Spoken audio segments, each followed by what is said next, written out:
ఓం శ్రీ గణేశాయ నమః. శ్రీమాత్రే నమః.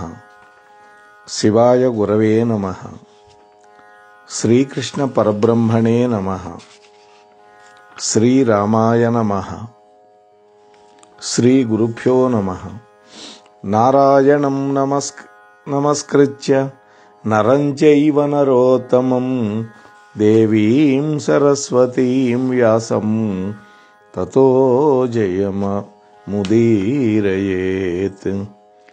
నమః శివాభ్యాం నవయవ్వనాభ్యాం పరస్పరాశ్లిష్టవపుర్ధరాభ్యాం నగేంద్రకన్యా వృషకేతనాభ్యాం నమో నమః శంకర పార్వతీభ్యాం. ప్రియ భగవద్బంధులారా, 12 రోజుల నుంచి మనం శ్రీ స్కాంద మహాపురాణంలో ఉన్నటువంటి బ్రహ్మోత్తర ఖండంలో ఉన్నటువంటి మాహేశ్వర వైభవాన్ని చెప్పుకుంటున్నాం. నిన్నటి రోజున భద్రాయువు అనేటువంటి రాజకుమారుడి యొక్క వివాహం, ఆ తర్వాత భద్రాయువుకి శివుడు ప్రత్యక్షమై వరదానం చేయడం, మళ్ళీ సామ్రాజ్య ప్రాప్తి, ఇవన్నీ కూడా చెప్పుకున్నాం. ఇవాళ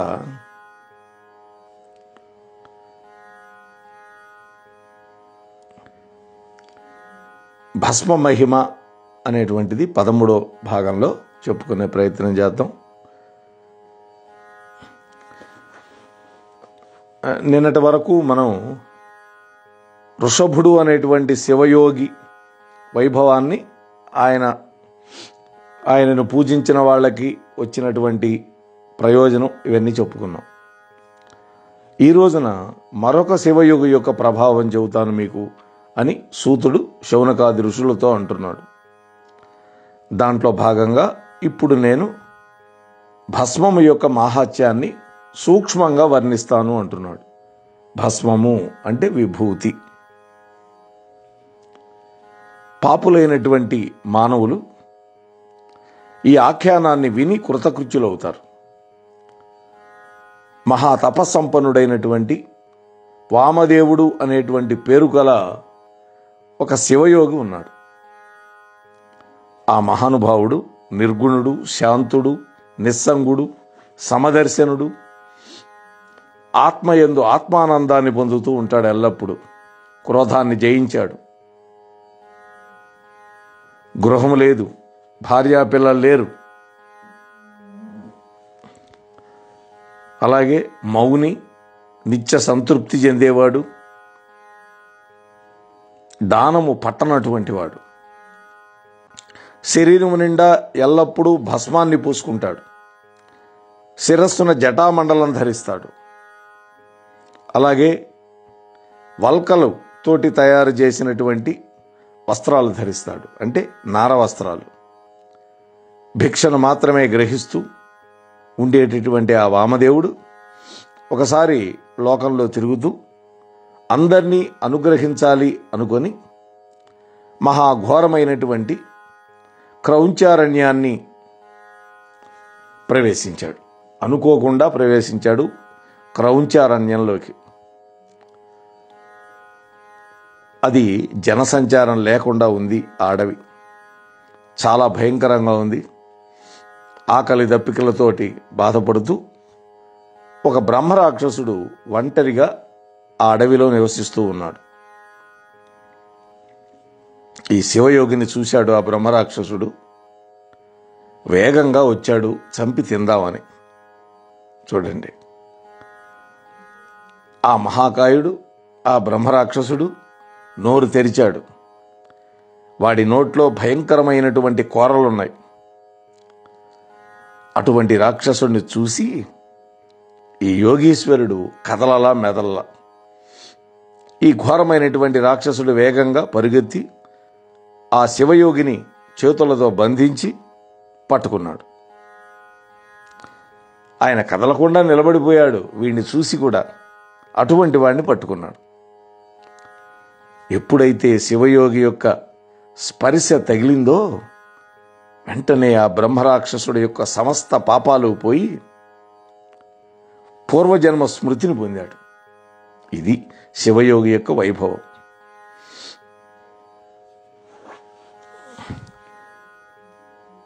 పరశువేది యొక్క స్పర్శతోటి ఇనప ముక్క బంగారం అయిపోయినట్లుగా,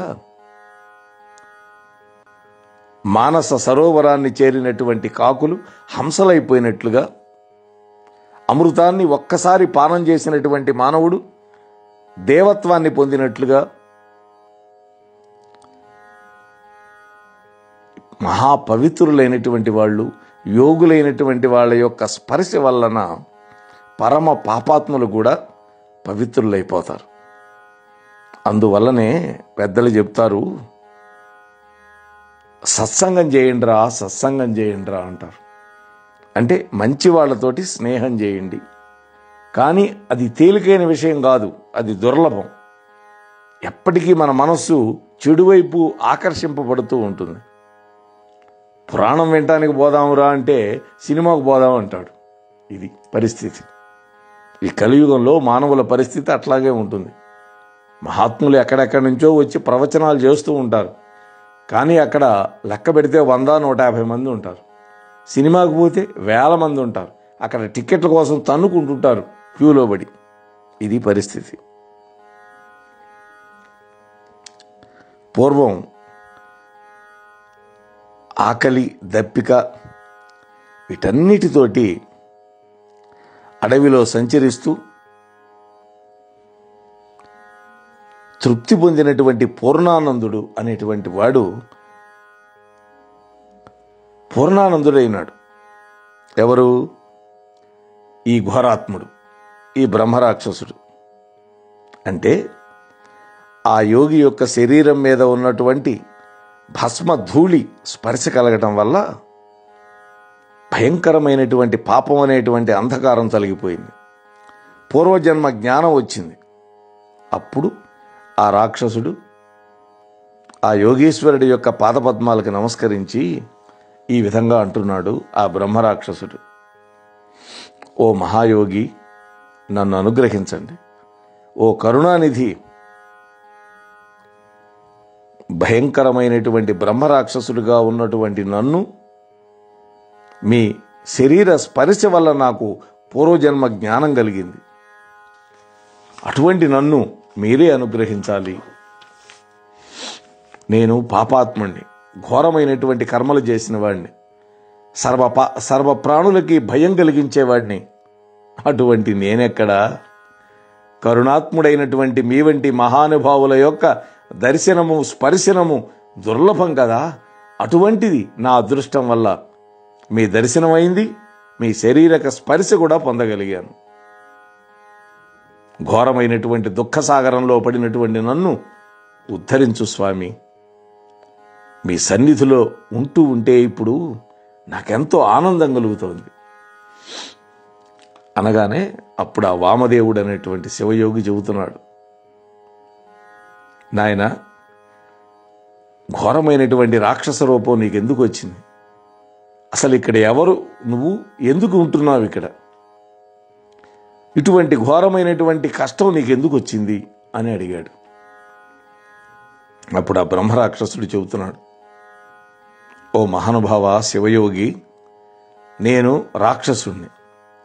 కానీ ఇంతకు ముందు 25వ జన్మలో యవన దేశానికి రక్షకుణ్ణి. యవనులు పరిపాలిస్తారు ఒక దేశాన్ని. ఆ దేశానికి రక్షకుణ్ణి అంటే రాజుని, పరాక్రమవంతుణ్ణి. ఆ జన్మలో నా పేరు దుర్జయుడు, అంటే జయింప శక్యము కానటువంటి వాడని. కానీ మహానుభావ, నేను దురాత్ముణ్ణి, పాపిని, తిరుగుబోతుని, మదంతో కొట్టుకునేటువంటి వాడిని, దండపారుష్యం కలిగిన వాడిని. అంటే చిన్న తప్పులకు కూడా పెద్ద పెద్ద శిక్షలు వేసేవాడు. దురాచార పరాయణుణ్ణి, దయావిహీనుణ్ణి, కలుణ్ణి. అనేక మంది భార్యలు ఉన్నా కూడా కామాసక్తతో ఉండేవాడిని, జితేంద్రియుణ్ణి కాదు. కాబట్టి ఇటువంటి పాపి అయినటువంటి, పాపిష్టి చేష్టలు కలిగినటువంటి నేను నాలాంటి లక్షణాలు కలిగిన మరొక స్త్రీని పొందాను. చక్కటి భార్యలు ఉన్నా కూడా అదేవిధంగా ప్రతిరోజు కూడా కొత్త కొత్త స్త్రీలని అనుభవించేటటువంటి మనస్సుతో ఉండేవాడిని. ఎల్లప్పుడూ స్వదేశం నుండి నా ఆజ్ఞతోటి నా సేవకులు మంచి అందగత్తెలను తెచ్చేవాళ్ళు చెరబట్టి వాళ్ళని అనుభవించి విడిచిపెట్టేవాళ్ళని. వాళ్ళందరినీ ఒక్కొక్కరిని ప్రతిరోజు ఒక్కొక్క అంతఃపురంలో ఉంచి ఆ తర్వాత ఇతర స్త్రీలను చేరేవాడిని. ఈ విధంగా నా దేశం, పరదేశం, ఇతర గ్రామాలు, పురములు వీటన్నిటిలో నుండి అనేక మంది స్త్రీలను తెప్పించుకొని ప్రతిరోజు వాళ్ళతోటి రమించేవాడిని. ఒకసారి అనుభవించిన స్త్రీని రెండోసారి అనుభవించేవాడిని కాదు. చూసారా, ప్రతిరోజు వీడికి కొత్త రుచే. నేను అనుభవించినటువంటి స్త్రీలని మరెవ్వరు కూడా అనుభవించడానికి అవకాశం లేకుండా వాళ్ళని వేరు వేరు భవనాల్లో బంధించేవాడిని. ఈ విధంగా వాళ్ళు నా అంతఃపురాల్లో గదుల్లో ఉండి రాత్రింబగళ్ళు ఏడుస్తుండేవాళ్ళు. నేను ఎప్పుడైతే బ్రాహ్మణ స్త్రీలని, క్షత్రియ స్త్రీలని అపహరించడం ప్రారంభించానో అప్పుడు నా రాజ్యంలో ఉన్నటువంటి బ్రాహ్మణులందరూ కూడా తమ తమ భార్యలను వెంట పెట్టుకుని వెళ్ళిపోయారు.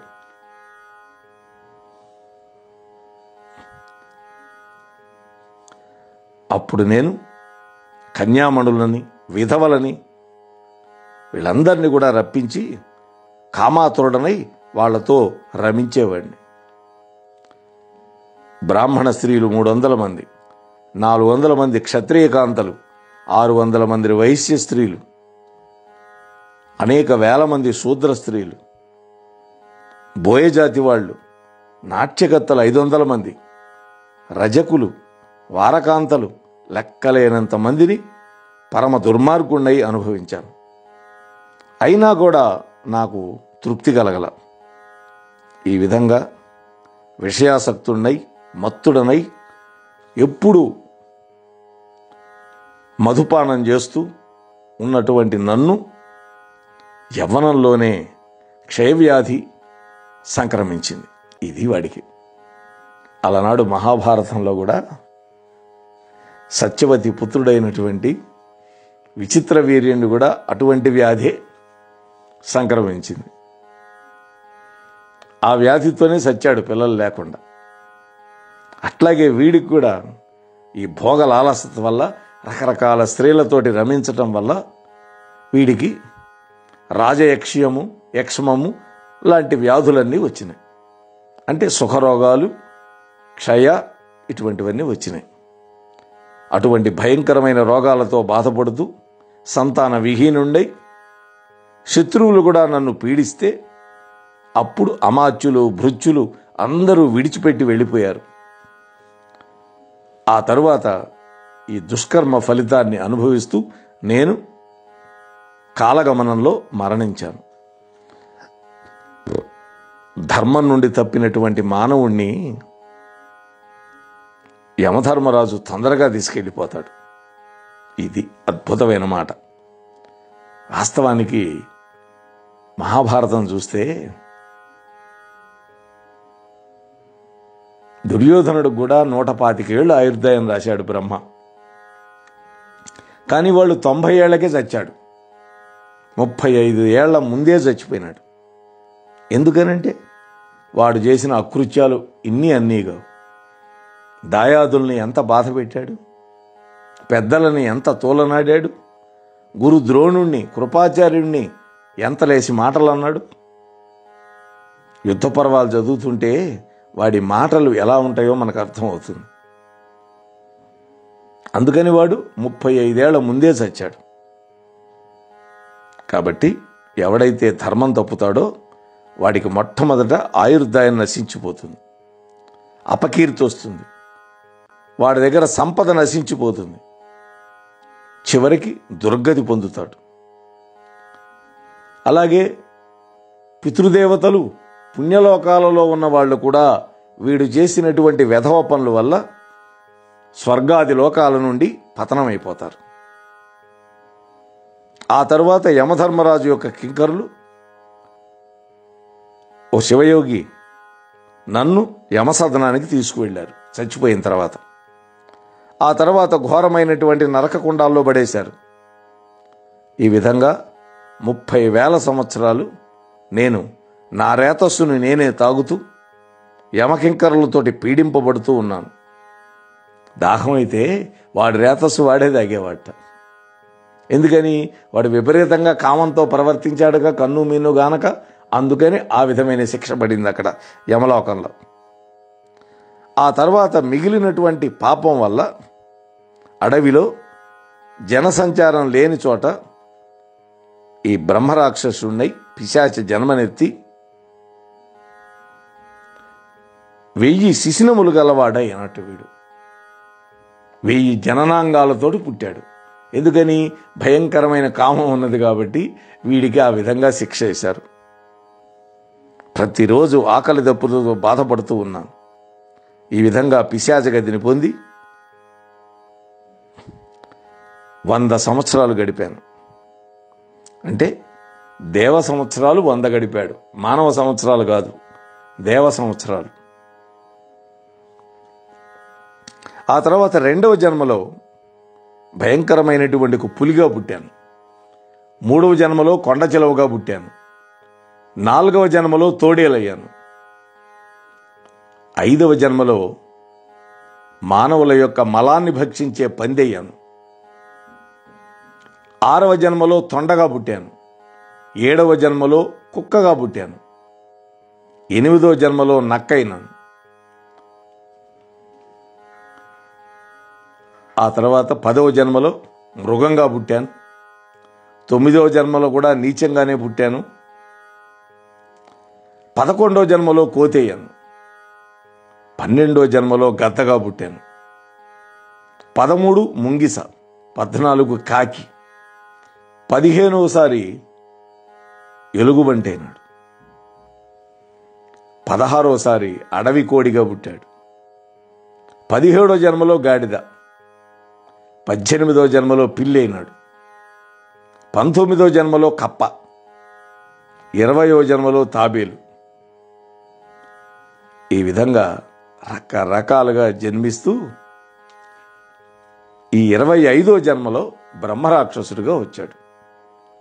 అంటే 23లో గుడ్లగూబయ్యాడు, 24లో ఏనుగైనాడు, 25లో బ్రహ్మరాక్షసుడిగా పుట్టాడు.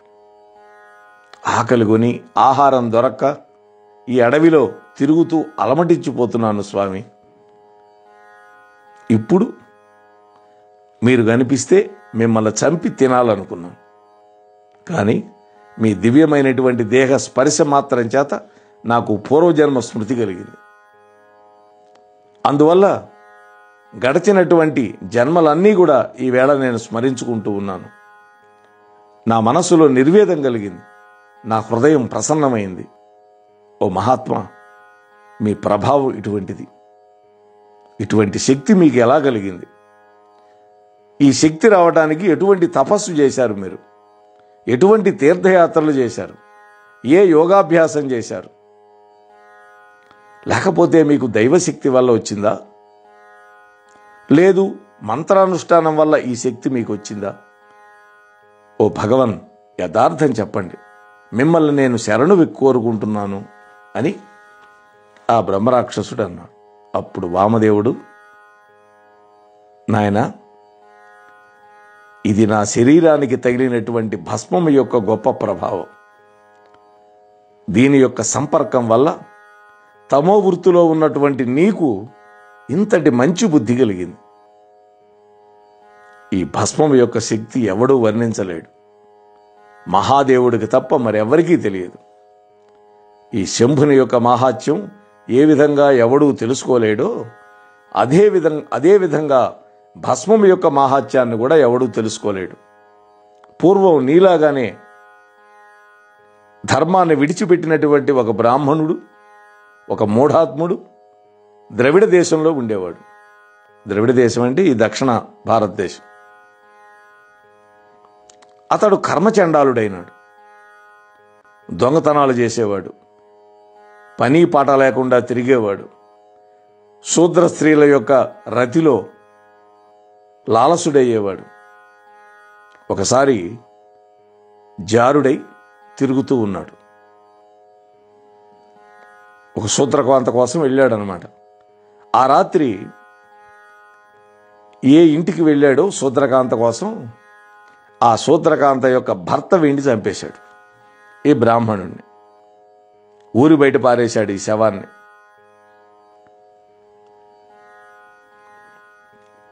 ప్రేతకర్మ కూడా లేదు వాడికి, చూడండి.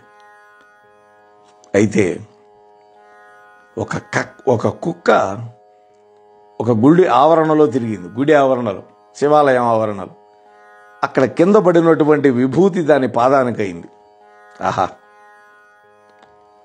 ఆ కుక్క అనుకోకుండా వచ్చి వీడి శరీరాన్ని తాకింది. ఏది? ఈ శవం యొక్క శరీరాన్ని. ఘోరమైనటువంటి నరకంలో పడినటువంటి ఇతన్ని శివకింకరులు తీసుకొని పోయినారు. అంటే వీడు చచ్చి ఎక్కడికి వెళ్ళాడు? నరకానికి పోయినాడు, వీడు చేసిన భయంకర పాపాల వల్ల. కానీ వీడి అదృష్టం కొద్దీ ఒక కుక్క కాలికి అంటినటువంటి విభూతి వీడి శరీరానికి తగిలింది. వీడికి ఇంకా కర్మకాండ జరగల. అటువంటి వీడు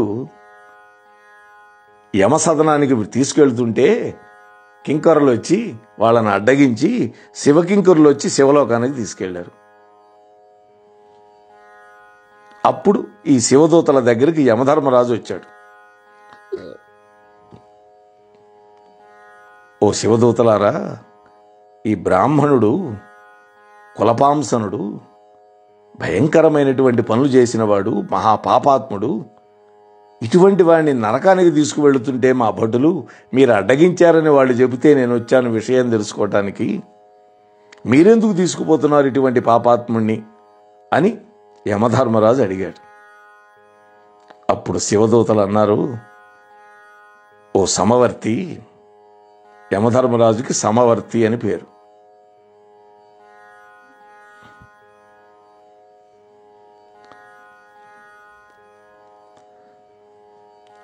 ఇతని యొక్క శరీరానికి విభూతి అంటింది. ఇతని యొక్క వక్షస్థలము, నొసలు, భుజమూలాలు ఆ కుక్క సంచరించమటం వల్ల, కుక్క తాకటం వల్ల ఈ ప్రదేశాల్లో విభూతి అయింది వీడికి. అందువల్ల మా శంకరుడి యొక్క ఆజ్ఞ వల్ల ఇతన్ని తీసుకువెళ్ళటానికి మేము వచ్చాం. అంటే ప్రతినిత్యము మానవుడు కనీసం 5 స్థానాల్లో విభూతిని శరీరం మీద ధరించాలి అని శాస్త్రం. పగటిపూట అయితే సజల విభూతి, అంటే తడిపినటువంటి విభూతి. రాత్రిపూట అయితే పొడి విభూతి ధరించాలని శాస్త్రం. అయితే శివాలయానికి వెళ్ళినప్పుడు ఈ నియమం లేదు. ఏ కాలంలోనైనా పొడి విభూతి ధరించవచ్చు. ఒకవేళ అక్కడ శివలింగానికి విభూతితో అభిషేకం చేసి ఆ తడి విభూతి ఇస్తే, పగలే కదా అభిషేకాలు జరుగుతాయి పొద్దున పూట, ఆనందంగా ధరించవచ్చు. దానికంటే పుణ్యప్రదం లేదు. కానీ అలా కాకుండా విడిగా మనం శివాలయానికి వెళ్ళినప్పుడు అక్కడ విభూతి గడ్డ ఉంటుంది. దానికి మనం 3 వేళ్ళు రుద్ది మన నొసటన, మన యొక్క హృదయస్థానంలో, పొట్టకి, 2 భుజాలకి ఈ విధంగా ధరించాలి. కాబట్టి ఆ కుక్క కాలు తగలటం వల్ల విభూతి వీడి యొక్క వక్షస్థలంలో, నొసల మీద, భుజాల మీద పడింది. అందువల్ల శివాజ్ఞ వల్ల మేము వచ్చి తీసుకెళ్తున్నాం. మమ్మల్ని నిరోధించడం నీ వల్ల కాదు సమవర్తి. ఇందులో నీకు అనుమానం అక్కర్లేదు. గతంలో ఒకసారి యమధర్మరాజు శివుడితో పెట్టుకొని శివుడి ఎడమకాలతో ఒక్క తన్నుదంతే అవతల పోయి పడి మరణించాడు. అప్పుడు మళ్ళీ శంకరుడే బతికించాడు మార్కండేయుడి విషయంలో అని యముడికి చెప్పి, ఆ శివదూతలు అన్ని లోకాల వాళ్ళు చూస్తూ ఉండగా ఆ బ్రాహ్మణుణ్ణి శివలోకానికి తీసుకెళ్లారు విమానంలో. అందువల్ల అన్ని పాపాలని వెంటనే శుద్ధి చేసేటటువంటిది శంభుని యొక్క భూషణమైనటువంటి భస్మం. దానిని నేను ఎల్లప్పుడూ ధరిస్తాను అని ఆ వామదేవుడు చెప్పగానే ఆ బ్రహ్మరాక్షసుడు భస్మం యొక్క మాహాత్యాన్ని విని ఇంకా విస్తారంగా వినాలి అనేటువంటి ఉత్సాహంతో అడుగుతున్నాడు. ఓ మహాయోగి, ఎంతో అద్భుతంగా ఉంది మీరు చెప్పింది. మీ దర్శన భాగ్యం వల్ల నేను ధన్యుణ్ణయ్యాను. ఓ ధర్మాత్మ, ఈ కుజన్మ నుండి నన్ను విముక్తుని చెయ్యి. ఈ బ్రహ్మరాక్షస జన్మ నుంచి నన్ను మీరే ఉద్ధరించాలి. నేనేదో చేసుకున్నటువంటి పుణ్యం లేశమాత్రం ఉన్నది అని నాకు అనిపిస్తోంది. లేకపోతే నిర్జన ప్రదేశంలో మీ యొక్క స్పర్శకు నోచుకోవటం ఏమిటి? ఇదంతా కూడా నా పూర్వజన్మ సుకృతం ఎంతో కొంత కొంచెం ఉన్నది. దానివల్ల మీ అనుగ్రహానికి నేను పాత్రున్నయ్యాను. ఓ బ్రాహ్మణోత్తమ,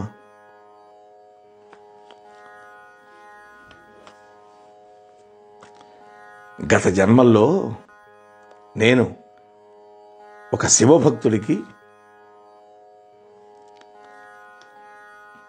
చక్కటి పంట భూమిని ఈనాంగా ఇచ్చాను. అంటే ఒక రాజు జన్మ ఎత్తాడు గతంలో వీడు.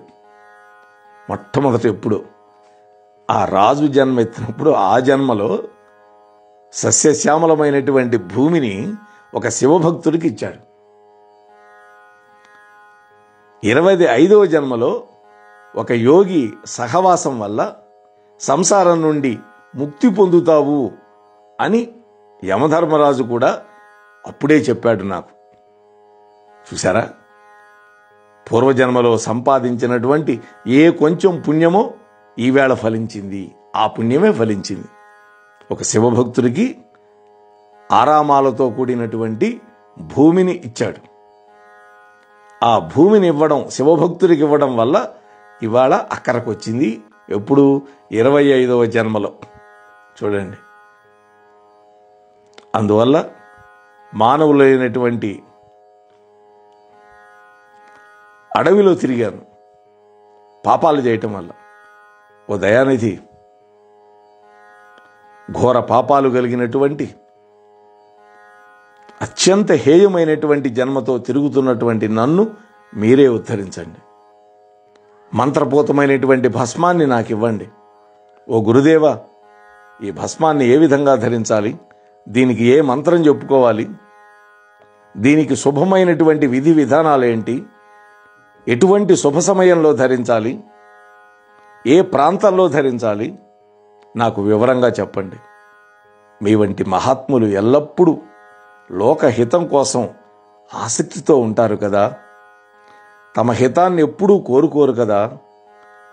మీలాంటి మహాత్ములు కల్పవృక్షంతో సమానమైనటువంటి వాళ్ళు అని ఆయన పాదాల మీద పడ్డాడు.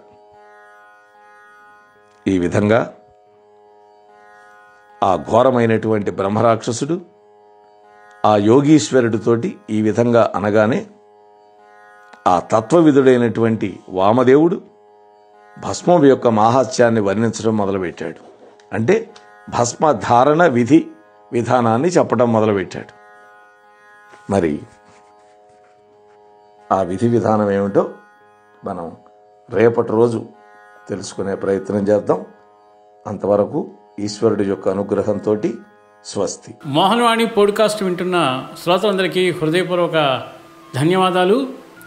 వినండి, వినిపించండి, వింటూనే ఉండండి. మోహనవాణి తెలుగు పోడ్కాస్ట్ మీరు వింటున్నారు. మోహనవాణి.